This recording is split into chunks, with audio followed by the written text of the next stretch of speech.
You never expect it to happen to you. A casual camping trip with a friend turned into something straight out of a nightmare. But let me warn you, what you're about to hear is not just a story. It's a warning. It was 2016, and I was living in a remote town surrounded by dense forests that stretched endlessly across the flat landscape. The kind of place where everyone knew everyone, and the only entertainment was hiking or camping. Anything else? You'd need to drive an hour to the nearest town. My friend Matt and I were regular campers, and this trip started like any other. This time, Matt said one of his friends had recommended a spot. A 15-minute drive from the town outskirts and down a faint, barely there trail. If someone told you about a hidden camping spot, would you go without knowing more about it? Or does this already sound like a bad idea? Let me know in the comments, but let me tell you, we didn't think twice. After an hour of walking, we reached the site. Supposedly there was a stunning lake view, but Matt's friend either had a twisted sense of humor or a terrible memory. Instead of a picturesque lake, we found a swamp, dark green, overgrown, and reeking of decay. As we joked about it, Matt pointed out a tent across the swamp, nestled among the trees. It was too far to see clearly, but there it was, just sitting there. My gaze shifted further down, and that's when I saw them. A figure stood at the water's edge, directly across from us. They were still, just watching. To avoid awkwardness, I gave a quick wave. No response. Matt and I assumed it was their tent and tried not to overthink it. We pitched our own tents on a hill away from the swamp and went about our day. You're in the middle of nowhere, and someone's silently staring at you across a swamp. Would you pitch your tent and stay the night, or would you get out of there? Type stay or run in the comments. But I'll tell you what we did. We stayed, and I wish we hadn't. Throughout the day, we kept glancing at the tent and the figure. Strangely, we never saw them move back to the tent or anywhere nearby. It was as if they had vanished into the trees. As night fell, we collected firewood and sat close to the flames, laughing and talking. That's when Matt froze mid-laugh, his eyes locked on something behind me. I turned and saw them, a shadowy figure barely 20 feet away, hidden by the darkness. Their disheveled black hair hung over their face and their dark clothes blended into the night. Matt called out, "Hello? Are you okay?" I added, "Do you need help?" They didn't answer. They just stood there for a moment before hurrying off into the trees. Matt and I exchanged nervous smiles, trying to rationalize it, but deep down, we were rattled. Still, we were young and stupidly confident. Somehow we convinced ourselves to go to bed. Would you sleep after seeing that, or would you be out of there? Drop your answer below, but let me tell you what happened next will make you second guess ever camping again. In the middle of the night, I woke up to Matt shaking me awake, his face pale with fear. "They're here," he whispered. He told me he'd woken up to the sound of someone moving outside his tent. When he unzipped it, the figure was standing right outside my tent. As soon as they noticed him, they ran off into the forest. My heart raced, but I knew I had to stay calm. Our options were limited. Either brave the narrow pitch-black trail, or stay and defend ourselves. We decided to stay awake by the fire, keeping everything packed in case we needed to bolt. The rest of the night was eerily quiet, too quiet. As soon as the first light broke the horizon, we left. No talking, no hesitation, just packed up and got out of there. Later that day, we reported the encounter to the police. Hours later, we got a call asking us to come in for questioning. Turns out, the tent across the swamp belonged to a missing person, someone who had vanished over a month ago. When they showed us a photo of the missing person, both Matt and I were sure of one thing. It wasn't the figure we saw, which meant one terrifying possibility. Whoever we saw may have had something to do with their disappearance. So now I'll ask you, do you think we were lucky to make it out alive? Or do you think they were planning something worse? Let me know what you think happened in the comments. And remember, if you ever feel like someone's watching you in the woods, don't ignore it. You might not get a second chance. The Masked Stalker of the Woods. It was years ago. I'm 23 now, but this story still haunts me. As a kid, I grew up a scout, from the Cub Scouts to the Boy Scouts to earning the title of Eagle Scout. I thought I had experienced it all. But there was one campout, one night in the woods, that would stay with me forever. It was the summer before 10th grade. Justin and I, best friends, ready to embark on another camping adventure with the troop. This time, though, something wasn't right. Something was watching us. We were at a park I don't even remember anymore. It's been too long. Scoutmaster Davis, who loved playing games to teach us survival skills, led the group on a hike. As the sun dipped below the trees, he guided us deeper into the woods, ready for the night's adventure. After setting up camp and having a quick snack, Scoutmaster Davis led us on another hike. We were about to learn a lesson in directional skills in the dark, but none of us were ready for the terror that would unfold. The moment the sun set, the forest grew thick and ominous. As we hiked back to camp, the darkness swallowing us, we used flashlights to navigate. That's when it started. A strange, heavy footstep in the distance. It wasn't just a twig snapping, no, it was too deliberate. Too heavy. Can you imagine that feeling? You're walking, minding your own business in the woods, and then thud, a step that wasn't your own. You freeze. The air feels wrong.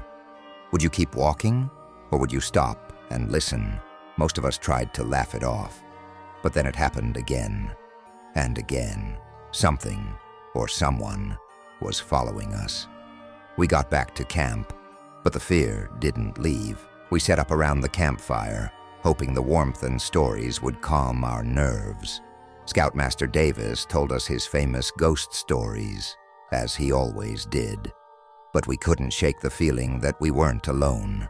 The noises circled the campfire. It wasn't just the wind. This was something else. We all turned, scanning the trees. Was it a bear? A deer? The wind? What would you do in that moment?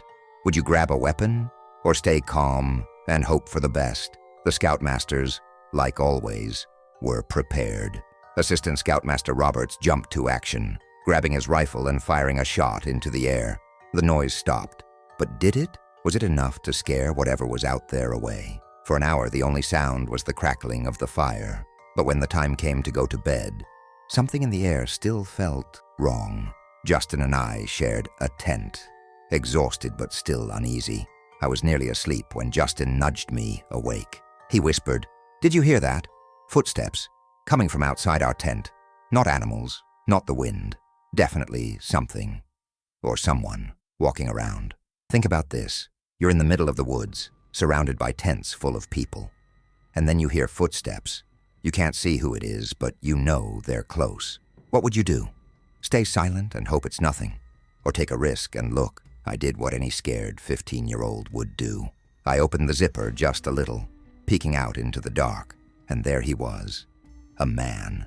No, not just a man. He was huge, stocky, wearing a sack over his head, a ripped shirt, and carrying a large knife. He was walking between tents as if he was searching for someone. I slammed the zipper shut and told Justin to stay quiet. We couldn't run. No phones. No way to call for help. We just waited. Hours passed. I don't even remember falling asleep, but we woke to the sound of the Scoutmasters blowing their stupid wake-up horn. We rushed to tell them what happened. At first, they didn't believe us, but when they went to check, something was off. Very off. Imagine the horror when they discovered what we didn't even know to look for. The tents had holes. Tiny, almost invisible holes. Big enough for someone to look through. What was he doing? Watching us while we slept, waiting. And that's when it all became clear. Our things. 2 younger scouts had their entire bags stolen. Clothes gone. Nothing left behind. A sick person had been watching us, lurking just out of sight. The scoutmasters immediately packed us up and called our parents. They didn't want to risk anyone being hurt. But here's the chilling part. The man was never found. The park authorities never discovered who had been stalking us. All we knew was that someone had been in those woods with us. Someone who had been watching, waiting, and planning. So what do you think? Was it just a sick individual? Or was something else at play that night in the woods? I'll never know for sure. But one thing is certain. I'll never forget the sound of those footsteps and the feeling that we weren't the only ones out there. What would you have done if you were in my shoes? Would you have tried to confront him? Or would you wait, just like we did? Let me know in the comments below. And don't forget to subscribe, if you dare. The mysterious car, a surfer's nightmare. 3 years ago, in late November, my husband and I had an experience that still haunts us to this day. We were living in Seattle at the time, and we often spent weekends chasing the perfect waves. Our favorite surf spots were Nia Bay and Westport. Long drives, but worth it for the great waves. But this particular weekend, things didn't go as planned. The surf forecast was dismal, rough waves, stormy conditions along the coast. We were disappointed, but not about to give up on surfing. We scrolled through the surf reports, hoping to find somewhere a little safer. That's when we came across a spot along the Strait of Juan de Fuca, a remote area that we had surfed before. Twin. Now you should know that the land along the strait is breathtaking, but it's also isolated. The only way to reach it is by driving along Highway 112, which stretches from Port Angeles to Nia Bay.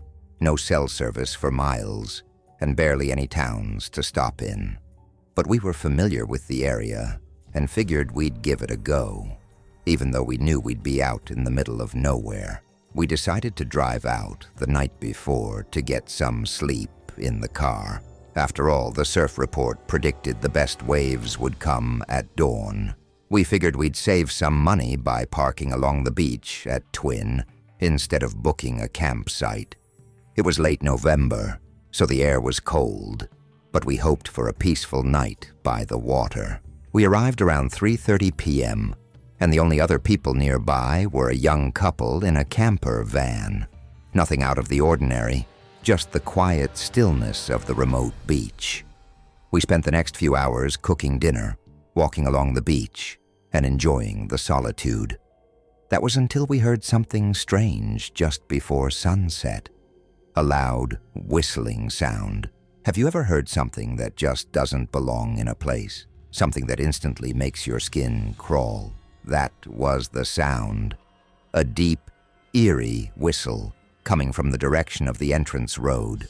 We turned to see a man walking toward the beach. Down the same road he must have walked along the highway. And let me tell you, that highway has no places to stop. There are no towns for miles. It was odd. Why was this man walking down an empty road in the middle of nowhere? As he approached the young couple's camp, he greeted them, and they invited him to sit by their fire. My husband and I exchanged uneasy glances. Who would walk down this desolate road at this time of night? We decided to sleep early, around 8 p.m., hoping the fresh air would help us rest. But something was off. About an hour later, I woke up suddenly. The car door was slightly ajar, and I could feel the cold air cutting through. I stepped outside for a moment to catch my breath, and that's when I noticed something strange. The camper van, the one the young couple had been in, was gone. Why would they leave so suddenly? Especially when they had just been sitting around the fire. I couldn't shake the feeling of unease, but I told myself it was just because I was tired. I tried to sleep again, but when I woke up, it was nearly 11 p.m. This time, something felt different. Have you ever woken up and just known something was wrong? That's exactly how I felt. I sat up, startling my husband. "What's wrong?" he asked groggily. "Nothing," I said, though my heart was racing. I just couldn't shake the feeling that something was off. He turned over and fell back asleep, but I stayed awake, listening Can you hear that? The eerie stillness outside. It was like the world had gone completely quiet. That's when I saw it. My husband was sitting up, eyes wide, staring at the window. Someone's tapping on the window. He whispered, his voice trembling. I felt a cold wave of fear wash over me. Who was out there? Why were they tapping on the window?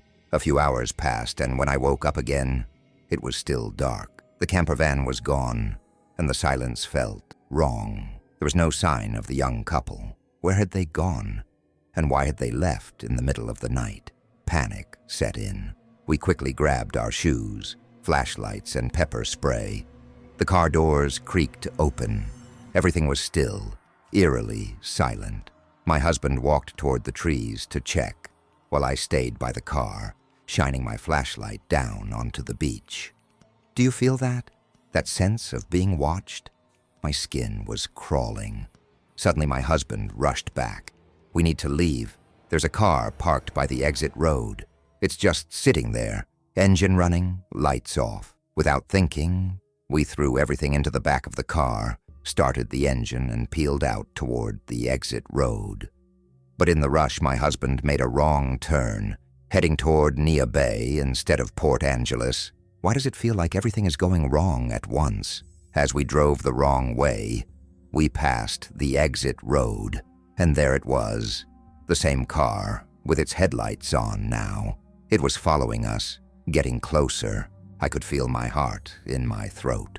Is someone really following us? The road was narrow, surrounded by forest on one side and the ocean on the other. The tension was suffocating. We spotted a small turnout ahead and quickly made a sharp left turn. The car that had been following us didn't slow down. It kept speeding down the road. How was this happening? We drove at 90 miles per hour, desperate to get back to Port Angeles, but that car kept tailing us. The entire drive back was tense. I couldn't stop glancing over my shoulder, half expecting to see those headlights in the distance. But by the time we reached Port Angeles, the car had disappeared. What were they trying to do? Why were they following us? We never found out. But the feeling of being watched, of being chased, never left me. Even now, every time I think back on that night, a cold shiver runs down my spine. Whispers in the woods, a night of terror. I want to share something that has stayed with me ever since. Something that still haunts my thoughts, lurking in the shadows of my memory, no matter how hard I try to push it out. It's about the time my brother, who's 2 years older than me, and I went camping in a remote forest, far off the beaten path. We'd been on countless adventures together since we were kids. But this one was different. You see, we've spent years hiking through deep caves, climbing cliffs, and exploring canyons across the country. Nothing scared me when he was with me. But this trip, it was like the forest itself was alive, and not in a good way. We were in our mid-20s now, and this was our 5th time hunting in this particular area. Though it was my first time bringing my brother along. The forest was enormous, stretching for miles with only a few narrow, rough county roads leading into the deep woods. Our truck was loaded up with 3 tents, one for each of us and one for gear, and the drive-in was long, winding through thick trees and heavy brush. It was late when we arrived, set up camp, and quickly fell asleep after the grueling trip. But things went wrong almost immediately. Have you ever woken up in the middle of the night and just knew something was off, but couldn't put your finger on it? What do you think you would do in that situation? I was deep in sleep when I was jolted awake by the sound of something hitting my tent, followed by my brother's voice calling my name. It was shaky, frantic. I called out to him, and within seconds, he unzipped my tent and stepped inside. His face was pale. He was shaken, like he had seen something that didn't belong. "What happened?" I asked, trying to keep calm, but he just grabbed my shoulder and whispered, "Listen." His voice trembled. The sun hadn't come up yet, probably around 4:30 or 5 a.m. We sat there in the dim light, both of us trying to make sense of the situation, when suddenly we heard it, a sound I can't forget. It started as soft laughter, like a woman's voice but warped, high-pitched, distant, and then it would shift into something lower, something guttural, almost unnatural. It came in waves, with only a few seconds of silence between them, and when it changed to low, vibrating tones that shook the ground beneath us, I couldn't breathe. What would you do if you heard something like that? Would you stay, or would you run? We sat frozen in my tent, trying to make sense of what was happening. The laughter seemed to come from nowhere and everywhere at once. The air around us felt thick, charged with static, like we were in the center of some kind of dark energy. After what felt like an eternity, the sound faded, just as the first light of dawn broke through the trees. But that's when the storm hit. Rain came pouring down out of nowhere, followed by a thunderstorm so violent it seemed like the sky itself was angry. We hadn't seen any sign of rain in the forecast, but this storm was like nothing I'd ever experienced while camping. Our tents, no, our gear, was ripped out of the ground. Stakes that we had hammered into the earth with an axe were pulled out as if someone or something was dragging them. Was it just the wind? Or could it have been something more sinister? My brother insists it was just machinery, some equipment from far away. But in that moment, we both felt a deep, unsettling fear that we couldn't explain. We were miles away from the nearest town, with no businesses or machinery in sight. It just didn't add up. But we weren't done yet. A few months later, I went on a backpacking trip with a group of students in the Appalachian region of Ohio. We camped in Zaleski State Forest, surrounded by nothing but dense woods and the sound of the wind through the trees. We set up camp near the tree line, my tent the furthest from the group. The energy there was off. Have you ever been somewhere and just felt it, like the air was too thick, like something was watching you? That night around 2 a.m., I woke up to the sound of leaves crunching behind my tent. At first I thought it was an animal, maybe a deer. But no, the footsteps sounded heavy, too heavy, like they were human but not, and they circled my tent. Can you imagine hearing that? The slow, deliberate steps circling your tent, getting closer each time. I stayed frozen, terrified to even breathe, as the footsteps circled me. They stopped near my tent, then moved to the next one, then the next, and the breathing, soft, labored like whatever was outside was struggling to breathe. I couldn't look outside. I couldn't move. I just listened. Then something worse happened. I saw a light shining through the fabric of my tent. It wasn't a flashlight. It wasn't a glow from a campfire. It was warm, steady, like it was coming from something alive. I stared at it, too scared to make a sound. The light stayed there for what felt like hours, and the footsteps continued to circle, step after step. In the morning, I asked the others if they had heard anything. To my surprise, they had. My leader mentioned hearing the footsteps too, but was too exhausted to investigate. One of the boys had even seen the light, but thought it was from another camper. But none of us had turned on any lights that night. None of us had moved. What do you think? Was it just exhaustion? Or is there something in those woods? Something that we don't understand? That feeling stayed with me long after the trip ended. I've heard the stories about the Appalachian region being creepy, and after that night, I believed them. Something was out there in those woods. And it wasn't human. The stranger in the woods. Imagine being alone in the woods, miles away from help, with a stranger whose smile hides something sinister. What would you do? Let me tell you about the most terrifying camping trip of my life. A trip I'll never forget, and one that nearly became my last. It was early December, just before winter settled in. Where I live, snow doesn't usually show up until January, but the air was already crisp, and the days were growing shorter. I loved camping and tried to squeeze in as many trips as possible before the cold would lock me indoors for months. That year, I planned my final trip for the first weekend of December. I'd taken time off work and chosen a spot about an hour north. The weather would be a little colder up there, but I wasn't worried. My gear was rated for low temperatures, and I felt prepared. When I arrived at the trailhead just after sunrise, there were only 2 vehicles in the parking area, a muddy off-road truck and a regular-looking minivan.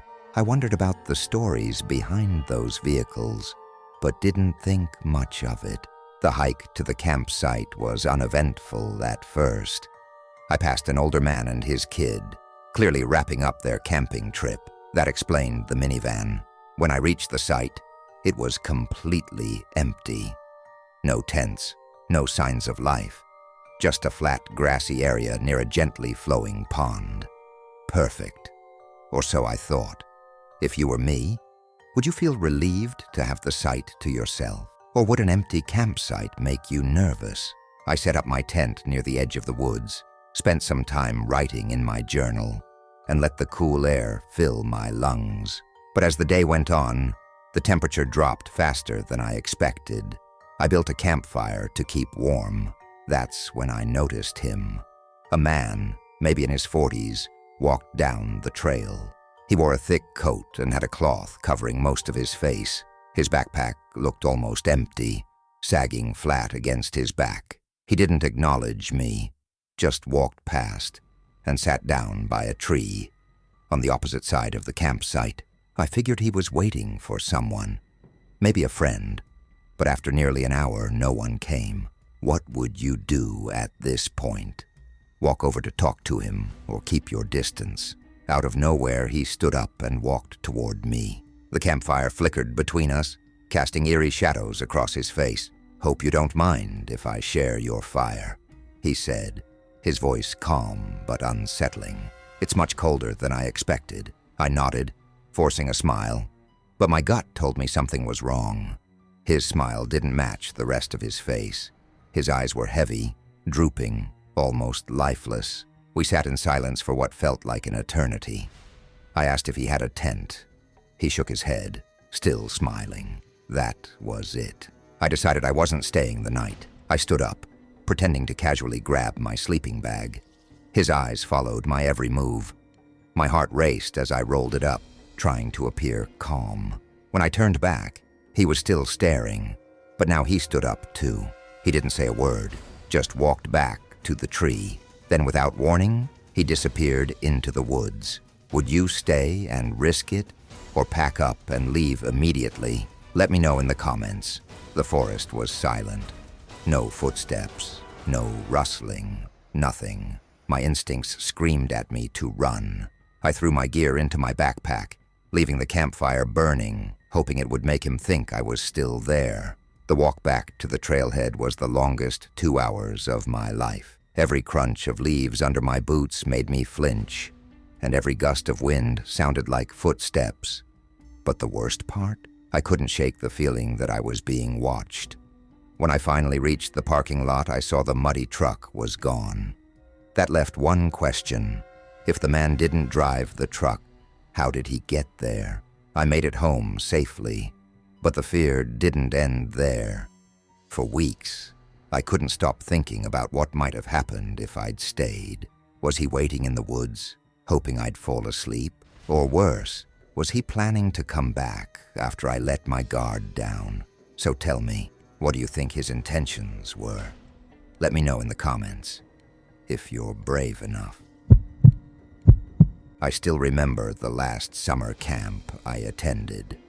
I was around 11 or 12, and it was the last time I'd go to Camp Katan, a place sprawled across 50 acres next to a school, surrounded by forests, lakes, and fields.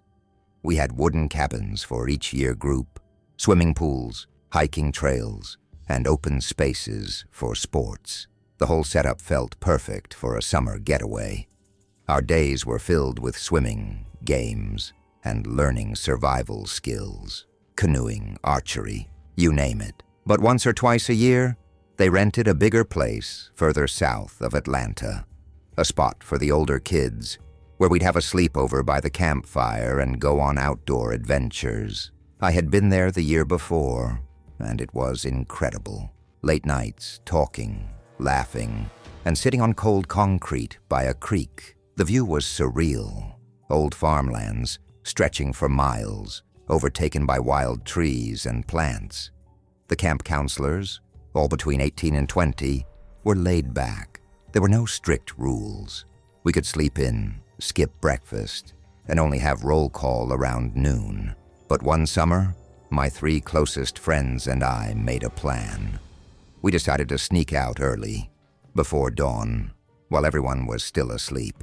We wanted to explore the farmlands that were off limits, areas that we were always told to avoid. We packed extra food, thick jackets, and as soon as the sun began to rise, we crept out of our cabin, bags in hand. We crossed the small creek separating the camp from the untamed farmlands. The air felt different here, older, as if the land had been forgotten by time. Broken fences, overgrown plants, and a rusty barbed wire fence stretching across the hills. Some trees had grown through it, twisting around the wire like something alive. As we walked, the silence felt oppressive, as though the land itself was holding its breath. We followed the stream, thinking it would lead us back to camp later. But after about a mile, the stream dried up, and the landscape began to change. The wild pine trees gave way to neat rows of corn, and it felt like we'd crossed into another world entirely. Ever felt like you were being watched? That strange sensation when you're not alone, but you don't know where they are. Just then, we spotted a man, a farmer, or so we thought. He was standing at the top of a hill, wearing a broad cap and overalls. He looked surprised to see us, but we were too far away for him to catch us. As he called out, we hurried away, not daring to look back. After another mile of walking through the corn, the land shifted once more. It was as if nature itself was drawing a line we weren't meant to cross. We came to what looked like a gate made from bent corn stalks. An archway. Beyond it was a small brook, surrounded by thick oak trees that looked like something straight out of a fairy tale. But this wasn't the kind of story you'd want to be a part of. We crossed into the archway, oblivious to the danger now surrounding us, thinking we could easily turn back. But the land had other plans. The gentle slope of the hill gave way to a steep, rocky climb, full of thorns and winding paths.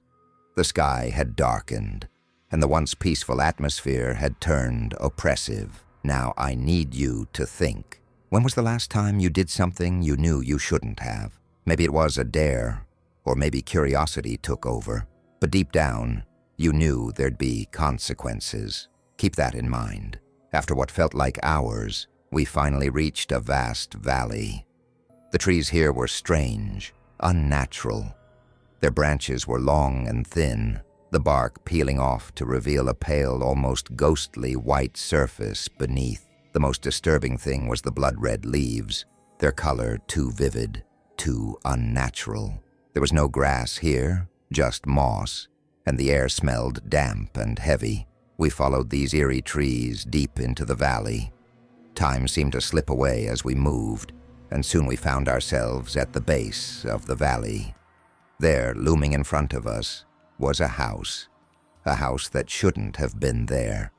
It was a 3-story Victorian-style mansion, old and decaying.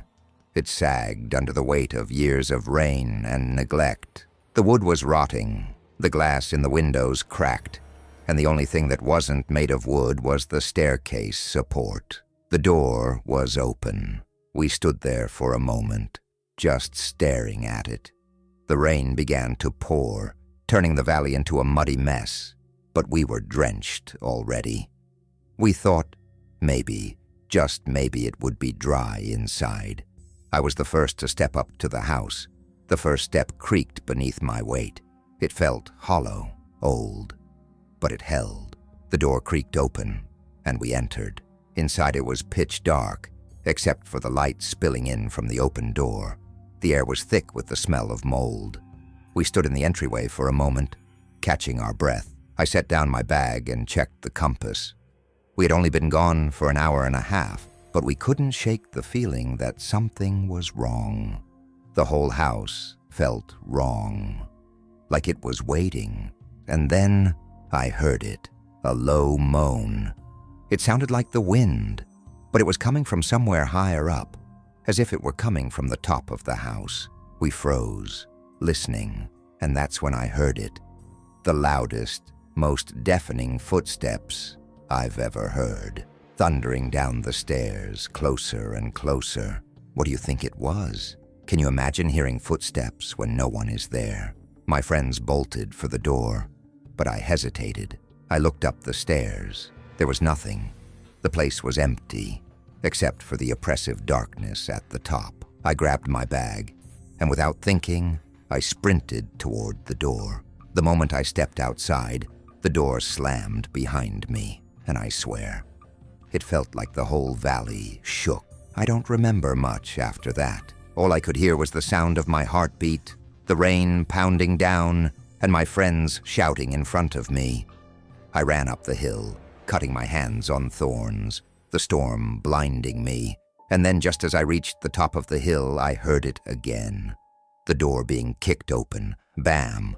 We didn't stop until we made it back to camp, just before 2 p.m., soaked to the bone and shaking with fear. We barely managed to get a late breakfast, but something followed us back that day. You may be wondering, was it real, or did we just imagine it in the dark corners of our fear? I'll never know for sure, but I'll tell you this. The next time you hear a door creak open in the middle of the night, remember this story, because some doors shouldn't be opened. The Man in the Forest. Have you ever gone backpacking alone, thinking it would be a peaceful escape into nature, only to realize that nature isn't the only thing watching you? What if you were out in the middle of nowhere, far from civilization, and someone who shouldn't be there crossed your path? Well, that's exactly what happened to me during my trip to Washington State. Let me tell you what happened, but be warned, this isn't your typical hiking story. It was fall, the air was crisp, and I was deep into the wilderness of Washington State, backpacking through the national parks. My journey had already taken me 20 miles from the nearest road. I had been hiking for days without encountering anyone. It was peaceful, almost too peaceful, if that's possible. The weather was colder than usual for this time of year, but I was well prepared. The morning began like any other. I woke up early, brewed some coffee over my pocket stove, and set out for the next campsite, which was 6 miles away. Now, 6 miles in the mountains can feel like a marathon, but I wasn't worried as I trekked along. The solitude was comforting.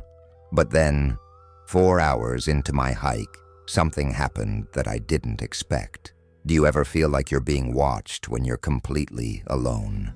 You know the feeling, the hairs on the back of your neck standing up, that unsettling sensation that someone or something is nearby. I was trudging along the trail when I heard it, a faint rustle, the sound of footsteps ahead of me. I stopped, listened, and then I saw him, a man. He was walking toward me, but there was something off about him. He wasn't wearing a backpack, no water bottle, no gear at all, just a simple long-sleeve t-shirt and some old hiking pants. He didn't look prepared for a hike. Nothing about him made sense. He passed me without a word, just a brief nod and a smile. I thought it was strange, but didn't think too much of it. However, as soon as he was out of sight, I couldn't shake the feeling that something was wrong. I turned around, expecting to see him disappearing into the trees. But when I did, he glanced back at me, right at me. Our eyes locked for a second, and that's when the unease settled in. I turned back and kept walking, trying to push the weird moment to the back of my mind. But then, I made it to my campsite. At this point, let me ask you something. Have you ever thought you were alone, only to have your perception of reality completely shattered? What if someone was following you, but you didn't realize it until it was too late? I arrived at the campsite, a quiet, secluded spot nestled in the trees. The view was supposed to be breathtaking, but all I could see were dense trees surrounding me. It felt like I was lost in the heart of the forest rather than on a mountaintop. Still, I was exhausted, so I set up my tent and tried to enjoy the sunset. But then, I heard it, a shuffle behind me. I turned around, and there he was, the same man. How had he gotten here? I thought he was going in the opposite direction. There was no trail leading from here to where we had crossed paths earlier, yet he was standing only 15 feet away, staring out into the trees. No backpack, no shelter, just sitting there, as if he belonged. What was he doing here? What was his purpose? I couldn't shake the dread building in my chest. The man hadn't acknowledged me. He just sat there, still, unmoving. As the minutes ticked by, I couldn't help but wonder, who was this guy? And why was he out here with nothing? I decided I had to leave, but as I packed my things, I noticed his eyes, those cold, emotionless eyes, were now on me. He wasn't just sitting there anymore. He was watching me, and he wouldn't look away. Do you think you'd feel safe in a situation like this, when every instinct screams at you to run, but your body's frozen with fear? I quickly packed up my tent and swung my backpack over my shoulder. But the moment I started moving, so did he. His footsteps echoed in the woods behind me. I could hear him following me, close, too close. My heart raced, and I gripped the small knife in my hand, unsure if it would do anything if it came to that. I walked faster, trying to outpace him, but every time I looked back, I saw him still trailing me, getting farther behind, but never stopping. Then I made a decision. I veered off the trail and into the thick woods, praying he didn't see me. The darkness was thick now, and I hoped that would cover my escape. Have you ever tried to hide in the woods at night? How far would you go to make sure someone, something, didn't find you? I crouched behind a tree, holding my breath as I waited. My body was shaking. For a moment I heard nothing. Then, the unmistakable sound of his footsteps came closer. But just as he passed by, he stopped. He knew I wasn't on the trail anymore. He was looking around, his movements deliberate. Then he started yelling, his voice cheery, almost friendly. He called out, asking where I'd gone, offering to help, but I could hear it in his voice. There was nothing genuine about it. After what felt like an eternity, the man stopped yelling, and instead of returning to the trail, he walked into the woods, vanishing into the dark. So what did I do next? I waited and waited. What if he was just waiting for me to move again? What if he was watching me right now, waiting for me to make a mistake? Finally, after what seemed like hours, I made my way back. I couldn't stay another night. I couldn't risk it. I forced myself to move through the night, skipping the next campsite for safety. When I got back to town, I reported the encounter to the local police, but they never followed up. I'll never know if that man was living out there, stalking hikers, or if he was something much worse. But one thing's for sure, I'm lucky I escaped. What do you think was out there? A lost hiker, or something far darker? Could he have been following others? Or worse, something much more sinister? Let me know your thoughts in the comments below. Hey, do you enjoy the thrill of camping? The idea of being out in the wild, away from civilization. It's a great escape, or is it? I'm Jake, and I've been camping exactly once. That was 2 years ago, and let me tell you, I still haven't fully shaken the feeling of what happened that night. If you think camping is all fun and games, stick around. You might change your mind by the end of this story. I'd never been camping before, not a single trip, but I was eager, right? I wanted to dive into the whole outdoorsy lifestyle, and the only way to do it was to take the plunge. so I planned my first ever camping trip at a campground about 2 hours from my city. I chose a place that seemed remote enough to avoid crowds, but not too isolated. It felt like the perfect middle ground. I arrived at the trailhead around noon and began my hike. It was supposed to be a few hours of walking, but with the sun up high, it wasn't bad. When I finally got to the campground, I saw the usual park-style benches and some old barbecue grills. A couple of small trails broke off from the main area, leading to smaller campsites. A few tents were already set up, so I decided to head down one of those smaller trails. I put my stuff down, then spent the next hour wrestling with the tent, making sure everything was set up properly. Around then, some other campers started gathering in the central area. I'm not the social type, so I kept to myself. But about 30 minutes later, a guy, TJ, came over. He seemed friendly enough, and to my surprise, invited me to join him and the others. It felt like a nice gesture, so I went along. We all hung out, chatting around the grill for a while, and everything was fine. But around 7 p.m., as the last bit of daylight faded, I said my goodbyes and headed back to my tent. That's when TJ came back. Hold on for a second. Does something feel off yet? You're probably wondering, why would you trust a stranger you just met on a camping trip? Well, I thought I was being cautious. But sometimes, it's not the obvious threats that get to you first. It's the ones that seem normal. So TJ came over and asked if I'd ever heard of a hidden lake nearby. Of course I hadn't, and that's when he started telling me all about this secret lake, claiming it was a beautiful, quiet spot. Something about his tone shifted, but I was curious, and it sounded like an adventure. He said it was just a 10-minute walk. I didn't think much of it, just a friendly offer from a fellow camper. But here's where things got strange. We followed a narrow footpath through the woods. The trees were dense and the path wasn't clearly marked. It was more of a suggestion of a trail than anything. 10 minutes passed. No lake. If you were in my shoes, wouldn't you start to feel something was off? Think about it. You're in the middle of nowhere, and this stranger seems a little too eager to take you off the beaten path. What would you do? By 20 minutes, I started to feel it. Adrenaline rushing, my heart pounding. TJ was acting differently, too. Where he'd been talkative and charismatic earlier, now he was quiet, giving one-word answers. He kept glancing over his shoulder, and I could tell he wasn't paying attention to the sunset like he claimed. No, it was almost like he was waiting for something. It wasn't long before I decided to make my move. I looked behind me. TJ had fallen a little further back, and I saw my chance. I turned around quickly and started running, trying to make it back to the campsite.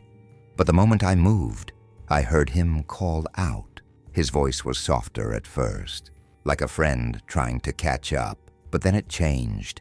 It became sharp, demanding. "Jake, where are you going?" he yelled. I didn't answer. I just ran, my legs burning as I pushed myself faster through the forest. But it wasn't fast enough. Would you have made it out? I could hear his footsteps behind me, louder, closer, and then just when I thought I had enough distance, I heard it, a loud, metallic thunk. I glanced over my shoulder and saw something glinting in the last slivers of sunlight. A knife. It had ricocheted off a tree, just inches from my face. That was when I really started to panic. I had no idea what he intended to do, but I was sure it wasn't good. I kept running, but something about the whole situation felt wrong. The woods had gone eerily silent, as if everything was holding its breath. I finally made it back to the campsite and burst into the clearing, gasping for air. Imagine the moment you realize you've escaped something that could have ended your life. But what if it hadn't been a close call? What if you hadn't made it back? I ran up to the group, trying to catch my breath as I told them what had happened. One of them called the police. But here's where it gets even creepier.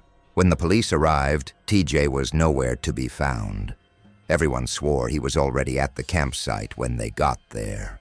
But when they searched, There was no sign of him, no tent, no belongings. It hit me then. He hadn't just stumbled across me, he'd targeted me. Why? Because I was alone, and I didn't know what I was doing out there. He probably thought I'd be an easy victim. What did he really want that night? I'm still not sure, but one thing's for certain. If I had stayed out there any longer, I might not be here to tell this story. So what would you do if you were alone in the woods and someone like TJ came after you? Would you run or face the unknown? I was in Montana last year, spending a couple of weeks in solitude, living out of my camper, which was set up on the back of my truck. I had been driving for days, stopping only at campgrounds or wherever I could find a spot on public land. The isolation of it all was peaceful at first, but as the days went by, something began to feel wrong. This particular night, I was heading back after some truck trouble that had delayed me. By the time I got everything fixed, the sun was already setting. I grabbed a coffee from a nearby gas station, hoping to push on for at least another 2 hours before finding somewhere to camp. The road cleared up, and for a while, it seemed like I was the only one on it. A strange sense of calm washed over me as I looked out at the vast emptiness around me. I pulled up an app to find the nearest camping spot, and after a few minutes found a place just off the road on public land. It was a thin dirt path, winding into the woods, about a quarter-mile deep. At the end of it was a small grassy circle surrounded by thick trees. No other campers, no lights, just silence. I pulled in, parked at the edge of the circle facing the exit, and locked up the camper. It was probably around 11 or 12 by then. I was exhausted, ready to collapse into bed. I laid down, pulled the covers over me, and then bam!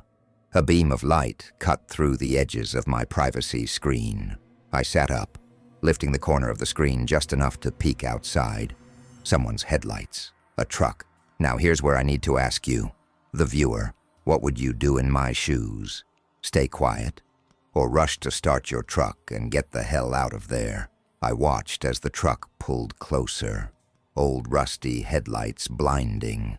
It stopped right at the end of the path. At first I thought they might be looking for a place to camp, but they didn't move. They just parked there, headlights still on, facing directly at me, blocking the way out. That gut feeling started to hit me. You know the one? The kind that makes the hairs on the back of your neck stand up. That's when I knew I wasn't going to sleep here tonight. I folded up my bed, trying to stay as quiet as possible. The truck had been sitting there for minutes, and I was just about to leave when one of the truck doors creaked open. I froze. 2 figures emerged from the truck. I couldn't make out their faces, but they were coming towards me. And then I saw it. One of them was holding something, a crowbar, a sledgehammer. What the hell was going on?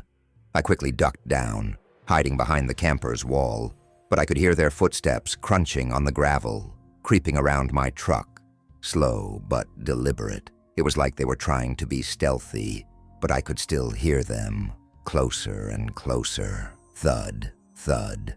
Suddenly their footsteps stopped. What do you think was happening? Were they just looking for directions like they said?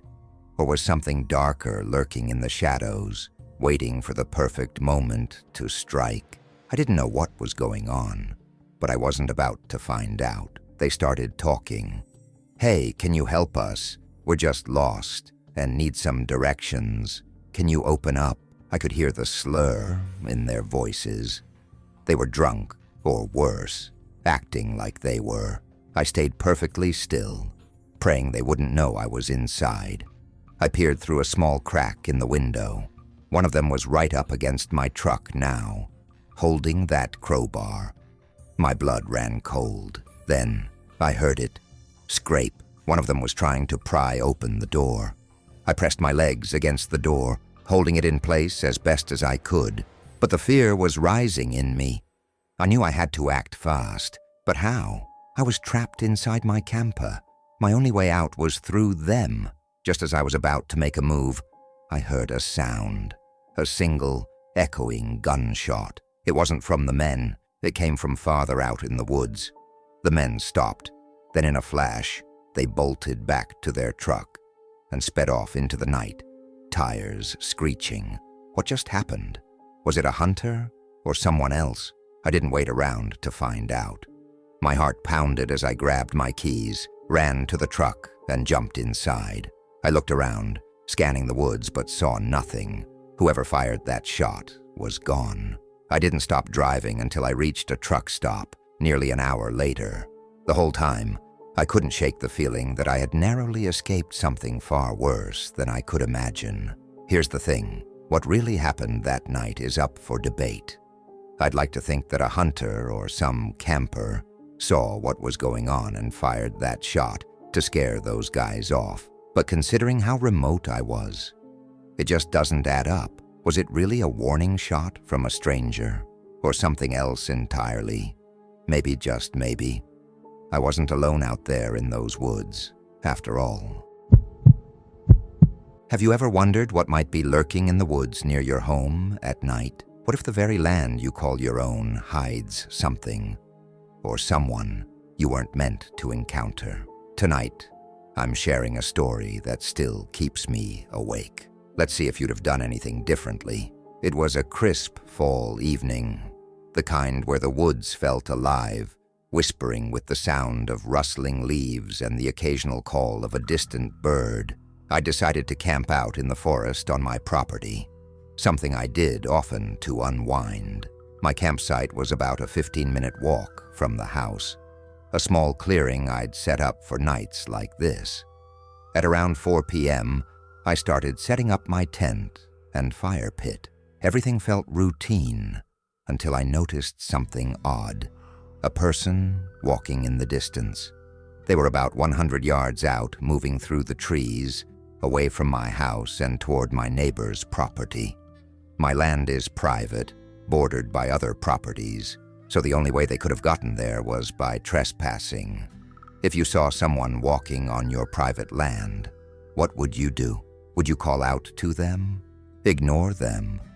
Or maybe pack up and leave? Let me know in the comments, because I just watched quietly. They didn't look my way or acknowledge my presence, so I let it go. For the next few hours, the woods were peaceful. I sank into my chair, listening to the fire crackle and the distant sounds of the forest as the sun dipped below the horizon. By 8 p.m., the forest was cloaked in darkness, the air heavy with fog. My fire cast flickering shadows that danced on the trees around me. That's when I heard it. Footsteps. Not the casual crunch of someone walking. No, this was frantic. Someone was running. I spun around, straining my eyes to see through the darkness. Whoever it was dashed past my campsite, the sound fading into the woods. Who runs through the woods at night? And why? Were they running from something? Or toward something? What's scarier, knowing or not knowing? Let me know what you think. But for me, this moment was chilling. I didn't move. I didn't want to attract attention. After a few minutes, the silence returned, but my unease didn't fade. Around 10 p.m., I let the fire die out, crawled into my tent, and tried to sleep. The woods were eerily quiet now, save for the occasional rustle of leaves. But then at what must have been the dead of night, I woke up to the sound of footsteps. They weren't distant this time. They were close. The steps grew louder, sprinting toward my tent. My heart raced as I sat up, the fabric of the tent trembling with each approaching step. Then, silence. Through the thin material, I saw a shadow. Someone was standing right there. Their silhouette leaned forward, swaying side to side, as if trying to peer inside. What would you do if you woke up to this? Would you stay quiet and hope they leave, or would you make a run for it? Keep that thought in mind, because what happened next, I'll never forget. The silence shattered with the sound of fabric tearing. I froze as a blade sliced through the tent, the tip carving a slow, deliberate line. Through the slit, two eyes stared back at me. Adrenaline took over. I bolted out of the tent, screaming as I ran blindly through the forest. The branches clawed at my skin, but I didn't stop until I reached my house. I locked the doors and called the police, my chest heaving as I tried to explain what had happened. While waiting for them to arrive, I glanced out the back window and froze. There, at the edge of the trees, stood a figure, motionless, watching. By the time the officers arrived, whoever it was had vanished. They searched the area but found no trace of anyone.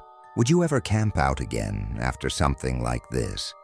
Or would you burn the tent and never step foot in the woods again? Honestly, I didn't know if I'd ever feel safe out there again. The next day, the police returned to investigate the campsite. They found the torn tent and my scattered belongings, but no leads. Days turned into weeks, and I couldn't shake the feeling of being watched. Every creak of the floorboards, every rustle of the wind outside felt like a warning. Whoever was out there that night knew where I lived. It's been months now, and nothing has happened since. But I still wonder what would have happened if I hadn't run. If you ever think you're alone, remember this story, because sometimes the scariest things aren't the ones you imagine. They're the ones that are real. Stay safe out there.